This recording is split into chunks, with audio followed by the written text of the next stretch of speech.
Ay, kaya may pira diyan? Naku, ay wala naman utoy eh. Bakit? Aanin mo ga? Ay, ako may babayadan lang sa school. Kailangan ko. Sa iyong kuya ako magsabi. Di kaya ang ating mga ginagastos ay lahat dong galing. Ay, ako'y nahihiya na ako kay Kuya Ed. Kaya hingi ko lang doon ng 5,000. Ay, yung inyong sinahod sa senior, meron pa baka may tira pa kayo? Naku, ay ubos naman utoy eh. Binili ko ng maintenance. Binili ng gatas. Ay wala na utoy tira. Pumunta ka sa iyong kuya at baka hindi pa yung nakakaalis. Sige, yun ang alam. Kayo magsasabi sa kuya. Kuya, may gitna diyan ka pa. Kala ko yung kanina ka pa umalis. Bakit? Kailangan ko uli kuya ng 3,000 eh. Hindi kayo bibigay ko lang sa iyo ng 5,000. Oo nga, inuna ko yung aking tuition. Dito ko muna binayad. Anin mo ngayon yung 3,000 yan. Ibabayad ko sa boarding house at saka sa kuryente. Bayad na ngayon. May boarding house pa nga pala. Isa rin. Tunay naman ito na lang ang aking pira. Yung aayusin ng iyong pagpasok. Kuya. Ako'y kahit sarili kong gamit utoy, ako hindi na rin makabili eh.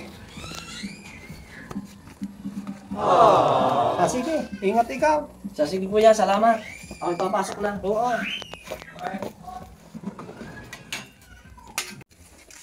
Guys, napakasipag nyo naman mo. Kahit linggoy kay nagtatrabaho, kaswerte ng inyong magiging asawa.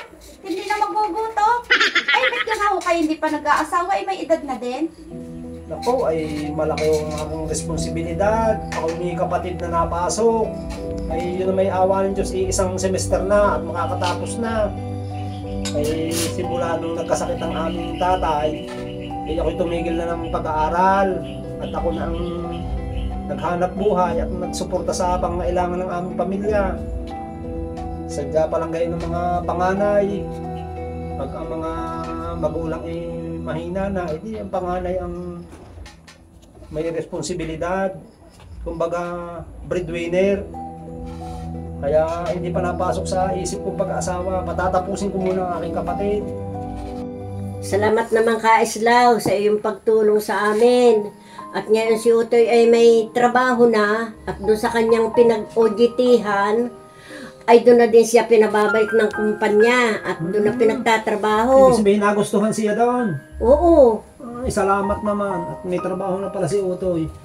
May makakatuwang na ako sa mga gastusin dito sa atin. Ngayon naman palang may trabaho na si Utoy inay. Baka naman ako'y pwede nang mag-asawa. Gusto ko rin namang magkaroon ng sariling pamilya at mga anak. Kung dumating ang araw na ako'y matanda na, may mag-aalaga din naman sa akin. Ay hindi pa pwede. At wala pa tayong ipon. Nay! Nandito na ako! Ako'y umuwi! Kumusta ka na? Ito? Parang ikay pumuti. Ay, may pasalubong ako sa inyo. Bigay na ipangako ko. Ang aking unang sahod ay ibibigay ko lahat sa inyo. Kaya ari, tanggapin ninyo. Itago mo na Utoy at mas kakailangan mo yan at ikaw ay nag-iisa doon. Ay, paano kayo? Ay kami kayang-kayang buhayin ng iyong kuya.